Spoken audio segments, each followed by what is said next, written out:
네, 오늘은 부활절입니다. 우리는 그 성탄절을 최고의 절기로 생각을 해요. 그러나 예수님의 탄생만큼이나 중요한 것이 있다면 바로 오늘 이 부활절을 꼽을 수 있을 것 같습니다. 이 부활절을 맞이하여서 오늘은 부활의 의미를 여러분들과 나누기보다는 의미를 뛰어넘어서 부활의 사실을 선포하는 시간이 되어야 될 줄 믿습니다. 왜냐하면요, 먼저 부활의 사실을 믿는 자들에게만 그 부활이 의미가 생길 수 있기 때문인 것이에요. 그 예수 그리스도의 십자가 사건이 역사적 사실이라는 그 내용에 반기를 드는 사람들은 별로 없습니다.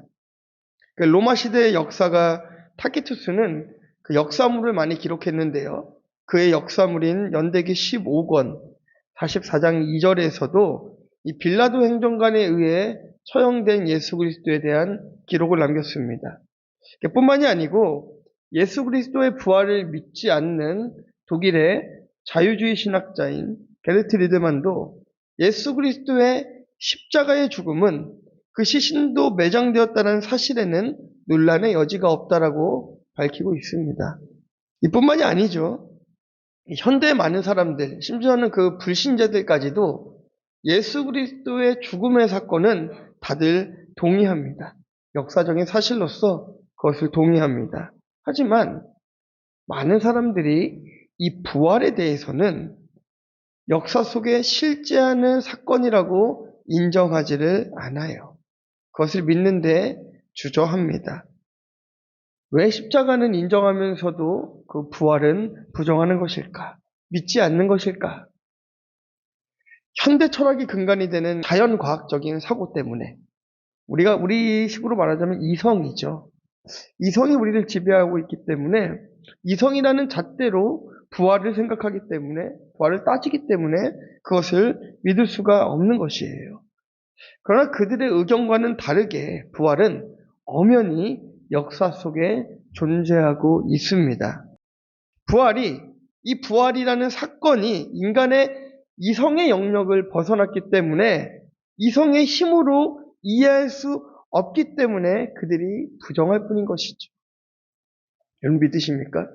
여러분들은 부활을 믿으십니까? 네. 여러분들 부활을 믿으시면 좀 이렇게 정신이 나간 사람인 것이죠. 이미 이성을 상실하신 분들인 것이에요. 그런데 괜찮습니다. 우리 안에는 이성 대신에 믿음이 들어와 있기 때문인 것이에요. 그렇기 때문에 그리스도의 십자가와 그 부활과 재림과 승천을 오늘도 믿을 수 있는 것입니다. 이 부활의 사실을 선포하기 위해서는 우리가 세 가지 작업이 좀 필요합니다. 첫 번째는요, 부활이 하나님의 계획인지를 확인해야 돼요. 이 신약은 늘 구약의 말씀을 통하여서 예언되어진 말씀을 통하여서 그 사실이 드러나곤 합니다. 그리스도의 부활도 구약에 기록한 대로 구약의 예언대로 하나님의 약속대로 성취된 사건인 것입니다. 두 번째는요, 역사적인 사실을 확인해야 돼요. 그렇다면 그 부활을 목격한 자들이 있는지, 부활을 목격한 자들이 있다면 그들의 증언은 어떠한지를 먼저 보아야 합니다. 그리고 마지막 세 번째는 나는 부활을 믿고 있는지 확인해야 돼요. 내 안에 먼저 부활의 신앙이 있어야 당당하게 그리스도의 부활을 사실로 선포할 수 있기 때문입니다. 오늘 본문인 그 고린도전서 15장은 흔히 부활장이라고 불리기도 해요. 고린도전서 15장에 바울이 이 고린도 교회에 부딪혀 있던 부활의 문제, 이것을 답변하는 것으로 15장이 시작되는 것입니다. 왜 그랬을까요? 이 고린도 교회는 왜 부활에 대해서 그토록 부정했고 그토록 믿지 못했을까요? 배경이 좀 있습니다. 고린도는 히랍의 한 도시 가운데 하나예요. 가장 영향력이 있었던 아테네라든지 그리스라든지 이런 도시들과 함께 굉장히 영향력 있는 도시 중에 하나가 바로 이 고린도였단 말이죠. 그러니까 고린도는 어떤 영향을 받았겠습니까? 히랍의 문화, 히랍의 철학, 이것의 중심지였습니다. 그런데 히랍 철학의 핵심 가운데 하나가 부활을 거절하는 성향을 가지고 있어요. 그렇기 때문에 자연스럽게 이 고린도 교회의 성도들도 마찬가지로 부활에 대한 의심을 품을 수밖에 없었던 것입니다. 그래서 오늘 사도 바울은 부활을 확실하게 부활을 사실이다라고 선포하면서 고린도 교회에 이 부활을 믿어야 된다라고 증언하고 있는 것이죠. 오늘 말씀을 통해서 부활의 사실을 확실하게 믿음으로 부활을 증언할 수 있는 성도로 거듭나는 시간이 되기를 주님의 이름으로 축원합니다. 오늘 첫 번째는요, 부활은 하나님의 계획입니다. 우리 3절, 4절 말씀 함께 보도록 하겠습니다. 네, 시작. 내가 그것을 먼저 너희에게 전하노니 이는 성경대로 그리스도께서 우리를 위하여 죽으시고 장사하시는 바 되셨다가 성경대로 사흘만에 다시 살아나사. 아멘. 그러니까 바울은 이 고린도 교회의 부활의 사실을 알리고 있는데요. 성경대로 그리스도께서 죽으시고 성경대로 다시 살아났다. 이렇게 증언하고 있습니다. 그냥 내가 봤어, 내가 목격했어, 이게 아니라 이건 뒤에도 이야기하죠. 먼저 바울이 밝힌 바 예수님의 죽으심은 그냥 오늘 내일 죽은 것이 아니라 성경대로 하나님의 약속대로 죽으셨고 성경대로 하나님의 약속대로 다시 살아나셨다. 이 사실을 고린도 교회에 분명하게 증거하고 있습니다. 그런데 사도 바울만이 성경대로 예수 그리스도께서 죽으시고 살아나셨다라고 증언하신 것이 아니라 예수님도 그렇게 증언하셨습니다. 누가복음 24장 25절에서 27절 말씀 함께 보도록 하겠습니다. 시작. 이렇게 진정하고 선지자들이 말한 모든 것을 바울의 거기에 있는 자들이요 그리스도가 이런 고난을 받고 자기의 영광을 드러내야 할 것이 아니냐 하시고 이에 모세와 모든 선지자들의 들고 시작하여 모든 성경의 쓰기만 자기의 하나님을 자세히 설명하시니라. 아멘. 자기의 영광에 들어가야 할 것. 이 부분은 부활을 포함한 승천과 재림을 가리키고 있는 것이에요. 그러니까 예수님은 분명히 자신의 죽으심과 부활이 이미 구약에 다 예고되어 있다라고 이야기하시면서 구약 성경을 근거로 자신의 부활을 증명하셨습니다. 그런데 우리가 볼 때에 메시아의 고난에 대해서는 구약에 많이 기록된 것 같아요. 그렇죠. 반면에 부활은 거론되지 않은 것처럼 보여지기도 합니다.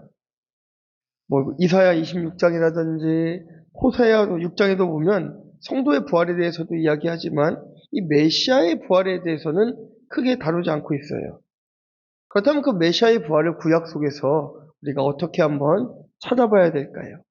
먼저 아브라함이 이삭을 하나님께 드리는 장면을 좀 봐야 될 것 같습니다.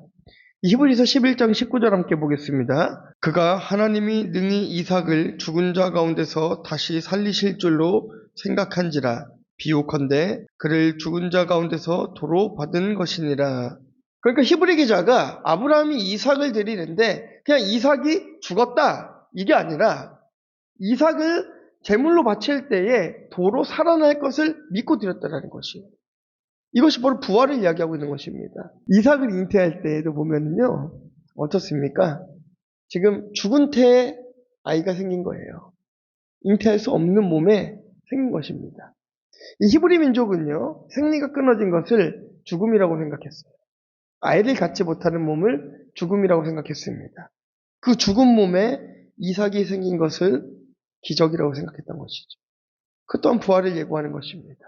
삼손이 나올 때도 어떻습니까? 임신할 수 없는 몸에 삼손이 잉태되었어요. 그렇죠. 이것이 바로 부활을 이야기하고 있는 것이에요. 그리스도의 부활의 사건을 희미하게나마 예고하고 있는 것입니다. 또 한 가지를 보자면 요나의 사건을 좀 여러분들과 얘기할 수 있을 것 같습니다. 자, 요나서 2장 2절, 6절 말씀입니다. 이르되 내가 받는 고난으로 말미암아 여호와께 불러 아뢰었더니 주께서 내게 대답하셨고 내가 소울의 뱃속에서 부르짖었더니 주께서 내 음성을 들으셨나이다. 내가 산의 뿌리까지 내려갔사오며 땅이 그 빗장으로 나를 오래도록 막았사오나 나의 하나님 여호와여 주께서 내 생명을 구덩이에서 건지셨나이다. 아멘. 자, 요나가요 고래 뱃속을 어떻게 표현하고 있습니까? 수울의 뱃속이다 이렇게 표현하고 있어요. 수울의 뱃속. 수울이라는 것은요, 이 원어적으로 보면 죽음의 상태를 의미하는 것입니다. 죽음의 상태. 또 6절의 구덩이라는 표현은 영어 표현으로 보면 from the pit라고 되어 있어요. 말하자면 멸망과 파멸을 의미하는 것이에요. 그러니까 요나가 아수르의 니누의 백성들을 살리고자 하시는 하나님의 말씀에 불순종했잖아요.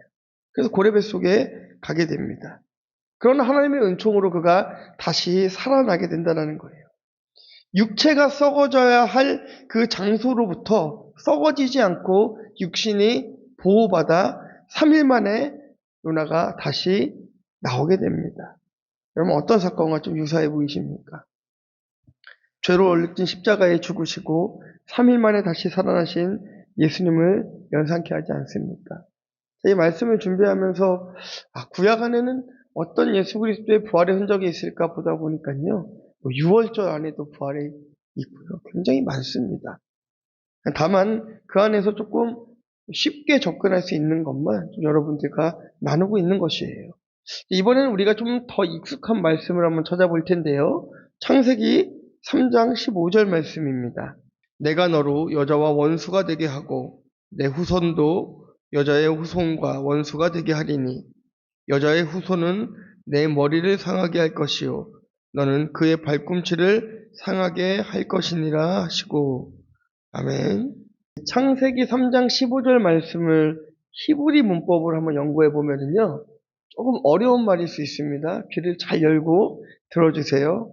미완료형 동사가 반복되고 있어요. 말하자면 미완료형 동사가 반복된다는 것은 뱀으로 인하여서 발꿈치가 상할 수 있지만 생명에는 지장을 줄 수 없다는 것.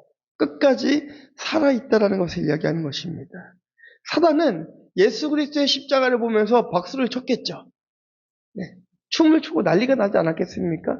이 사탄 세계에 파티가 일어나지 않았겠습니까? 그들이 몰랐던 것이 한 가지 있었습니다. 그게 무엇입니까? 그리스도의 부활은 그들이 알 수가 없어요. 왜냐하면 생명은 오직 하나님 손에 있기 때문인 것이에요. 악한 마귀 사단에게 생명을 좌지우지할 수 있는 능력이 없기 때문에 그는 부활을 경험하지 않았기 때문에 그냥 십자가의 죽음이 끝난 줄만 알았습니다. 그러나 그 뒤에는 그리스도의 부활이 있었다는 것이에요. 죽음을 이기시고 부활하신 여자의 후손으로 오신 예수님의 완전한 승리가 이 창세기 말씀이 성취된 순간인 것입니다. 이렇듯 부활은 하나님의 계획 가운데 철저하게 예고되어진 사건이라는 것을 우리는 믿어야 하는 것입니다. 영국의 그 유명한 찬송 작곡가인 윌리엄 카우프라는 사람이 있어요. 32살이 됐을 때 그가 인생이 너무 고달픈 거예요. 내가 이렇게 살아서 뭐 하겠나. 자살을 결심합니다. 그래서 처음 자살을 하기 위하여서 강에 뛰어내리려고 마부라는 사람과 동행해서 함께 가요. 나를 좀 내려주시게 하고 강에 뛰어들려고 하는데 이 마부라는 사람이 저지합니다. 자, 그리고 두 번째는 음독 자살을 또 시도합니다.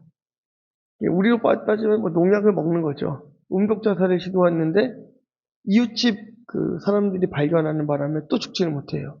세 번째는 또 손목을 긋습니다. 네 번째는 목을 매답니다. 와, 이쯤 되면 진짜 세상 살기 싫구나. 그런 생각이 들기도 해요.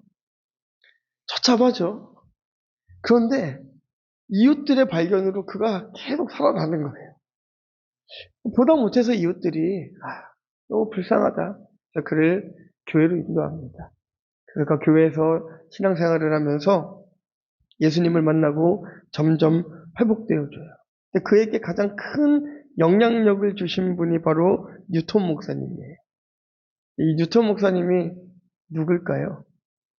여러분들이 잘 아시는 나 같은 죄인 살리신을 작사하신 분이시죠.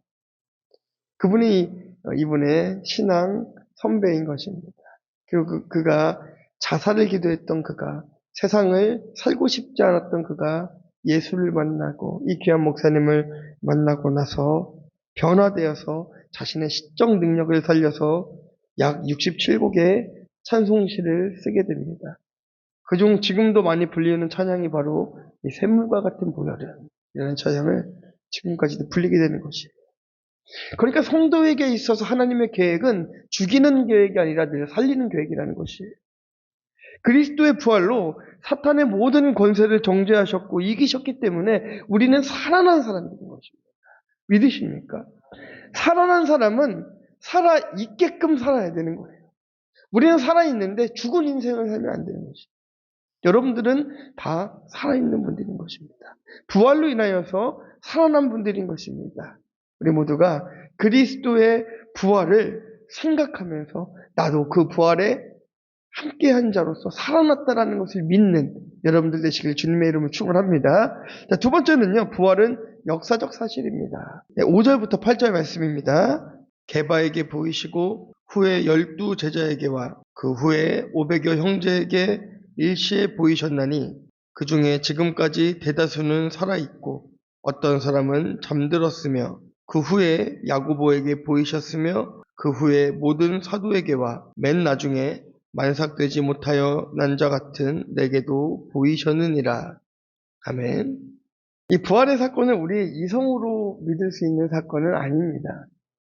그러나 부활하신 예수님을 목격한 사람들이 500여 형제나 되고 그 중에는 야고보와 사도 바울도 있다라고 증언하고 있어요. 이쯤 되면 이렇게 생각할 수 있어요. 아니 야고보는 바울은 예수님 편 아니냐. 예수님 편이니까 그들이 억지로 거짓으로 이걸 얘기할 수도 있는 것 아니냐. 이렇게 생각할 수도 있어요. 우리 학생들은 동의하더라고요. 그럴 수도 있겠다.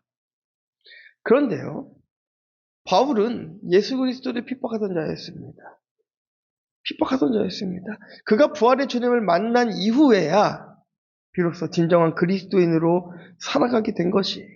처음부터 그가 그렇게 살아갔던 것이 아니라 부활의 주님을 만났기 때문인 것이에요. 그래서 부활의 사건은 역사적 객관성을 확보할 수 있는 것이에요. 예수님의 부활을 목격한 사람들이 40일 동안 500여 형제나 된다라고 얘기하고 있습니다. 결정적으로 그리스도의 부활을 목격한 이들은 자신의 목숨을 걸고 복음을 전했다는 것에 우리가 주목해야 될 필요가 있는 것이에요. 거짓에 자신의 목숨을 걸 수 있겠습니까? 그것이 사실이기 때문에 자신이 확인했기 때문에 내가 보았기 때문에 내 목숨도 아끼지 않냐고 복음을 증거하는 그런 일들을 감행했던 것입니다. 사도 바울은 그 부활하신 주님을 증거하다가 순교했습니다. 베드로도 부활의 주님을 증거하다가 순교했습니다. 도마도 그렇지 않습니까? 도마도 전승에 의하면 부활의 주님을 만난 이후에 인도 쪽에 가서 복음을 전하다 순교했다라고 해요. 그렇게 예수님을 만나고 변화된 주의 백성들은 자신의 목숨도 아끼지 아니하고 복음을 전했던 것을 우리가 볼 수 있었습니다. 또 이 사복음서는요, 모두 예수님의 무덤이 비어 있었다라고 증언하고 있어요. 마태복음 16장 5절에서 6절, 마가복음이죠. 그리고 마태복음 28장 5절에서 6절, 누가복음 24장 5절에서 6절, 요한복음 20장 6절에서 7절. 조금 길기는 하지만 우리 전부 말씀을 볼게요. 처음부터 함께 한번 보도록 하겠습니다. 무덤에 들어가서 흰 옷을 입은 한 청년이 우편에 앉은 것을 보고 놀라매 청년이 이르되 놀라지 말라. 너희가 십자가에 못 박히신 나사렛 예수를 찾는구나. 그가 살아나셨고 여기 계시지 아니하니라. 보라 그를 두었던 곳이니라. 자, 마태복음은 또 이렇게 얘기하고 있습니다. 천사가 여자들에게 말하여 이르되 너희는 무서워하지 말라. 십자가에 못 박히신 예수를 너희가 찾은 줄 내가 아노라. 그가 여기 계시지 않고 그가 말씀하시던 대로 살아나셨느니라. 와서 그가 누우셨던 곳을 보라. 누가복음 이렇게 얘기하고 있습니다. 여자들이 두려워 얼굴을 땅에 드니 두 사람이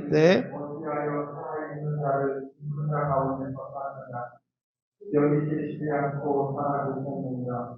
갈릴리에 계실 때 너희들이 어떻게 말씀하셨는지. 자, 요한복음도 보겠습니다. 시몬 베드로는 따라와서 무덤에 들어가 보니 세마포가 놓였고 또 머리를 쌌던 수건은 세마포와 함께 놓이지 않고 딴 곳에 쌌던 대로 놓여 있더라. 자, 이렇게 생각하실 수 있는 거예요. 병사들이 뭐 약간 혼란한 틈에 제자들이 혹은 예수를 추종하는 자들이 이 시체를 가져간 건 아닌가? 이렇게 말하는 또 자유주의 신학자들도 있습니다. 참 안타까워요. 말씀을 자세히 보면 충분히 알 수 있습니다. 이 마태복음 27장 65절과 66절에 보면 이렇게 얘기하고 있어요. 빌라도가 이르되 너희에게 경비병이 있으니 가서 힘대로 굳게 지키라 하거늘 그들이 경비병과 함께 가서 돌을 임봉하고 무덤을 굳게 지키느니라. 경비병이 그 앞을 지키고 있었고 돌로 그것을 막아놨어요. 그리고 아주 인간적으로도 그 스승의 시신을 훔쳐서 훼손할 이유도 그들에게 없습니다. 그리고 또 이 빈 무덤을 발견한 최초의 목격자들이 누구였습니까? 여자들이에요, 여인들. 그런데 그 1세기 당시의 유대 사회에서는 여자들의 증언이 법적으로 효력이 없었어요. 그런데 성경은 그 법적으로 효력이 없는 여자들의 증언을 지금 기록하고 있지 않습니까? 그 이유가 무엇이겠어요? 이것이 역사적인 사실이라는 것을 증명하기에 탁월했기 때문에 이 여자들의 증언을 그대로 사용한 것입니다. 제자들에게는 이제 큰 변화가 생겼습니다. 너는 나를 누구라 하느냐라는 예수님의 질문에 베드로가 유명한 답변을 하죠. 저는 그리스도시요 살아계신 하나님의 아들이십니다. 이 신앙 고백 위에 교회가 서 있습니다. 그런 베드로가 예수님이 잡히시던 그때에 예수 그리스도를 3번이나 부인하지 않았습니까? 그렇게 예수 그리스도를 부인하고 자책하며 다시 업으로 삶을 살기 위해 베드로는 바다로 다시 갔습니다. 바다로 갔습니다. 갈릴리 바다였어요. 고기를 잡고 있는 베드로에게 예수님이 다시 찾아가십니다. 그리고 3번 부르시는 거예요. 요한의 아들 시몬아, 네가 나를 사랑하느냐? 그리고 베드로가 이야기합니다. 내가 주님을 사랑합니다. 내가 주님을 사랑하는 줄을 주님이 아시나이다. 그 부활의 주님을 만나니 베드로가 순교의 자리까지 갈 수 있었던 것입니다. 함께 하나님 나라의 사역을 담당했던 다른 제자들에게도 자신의 몸을 보이셨습니다. 의심하는 도마에게도 자신의 몸을 보이셨습니다.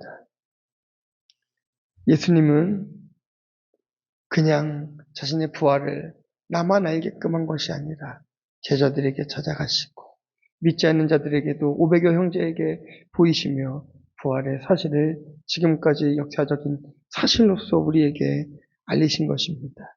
이 역사적인 사실을 목격하면서도 우리는 아직도 부활을 믿지 못하시겠습니까?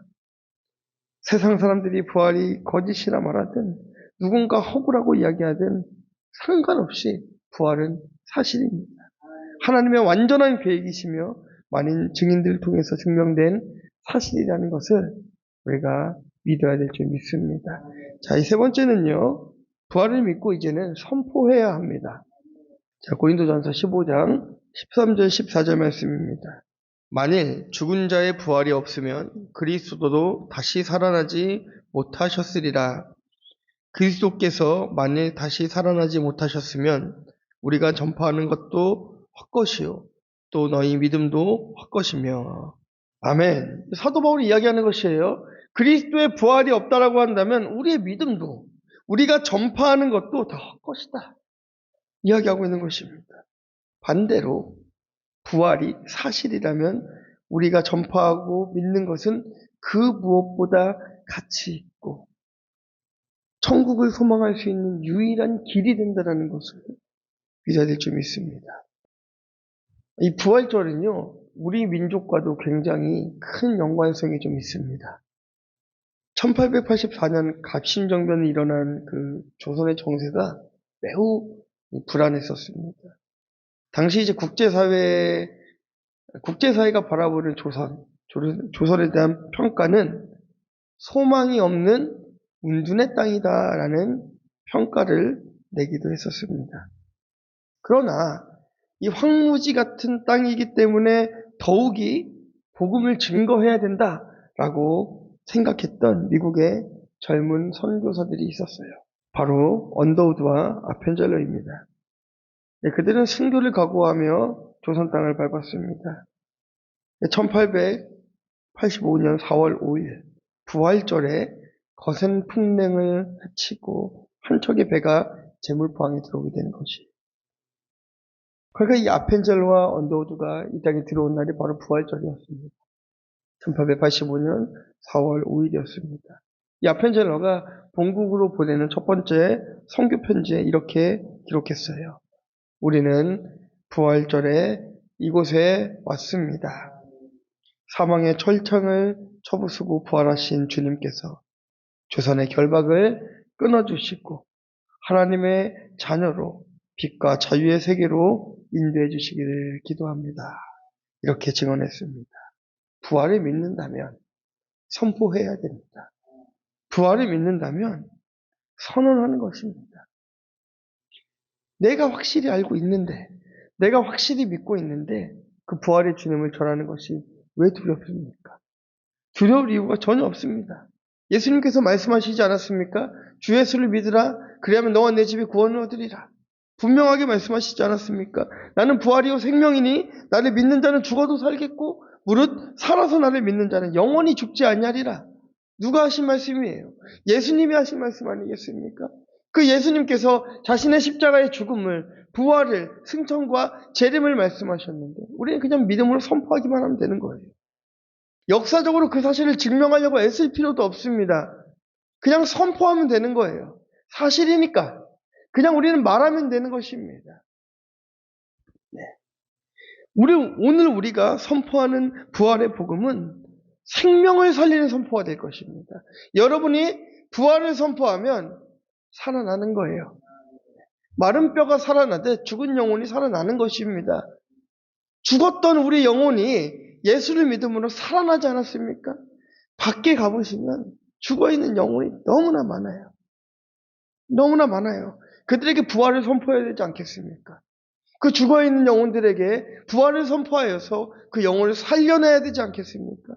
이것이 부활절에 부활을 믿는 우리들이, 부활을 경험한 우리들이 부활을 선포해야 되는 이유가 되는 것입니다. 예수님께서 왜 부활하셨습니까? 사탄의 권세를 이기고 그 생명을 보여주시려고, 우리들에게 소망을 보여주시려고. 사도 바울은 로마서 4장에 이렇게 기록하고 있어요. 예수는 나의 죄를 위하여 죽으셨고 나를 의롭게 하기 위하여 다시 살아나셨다라고 이야기하고 있습니다.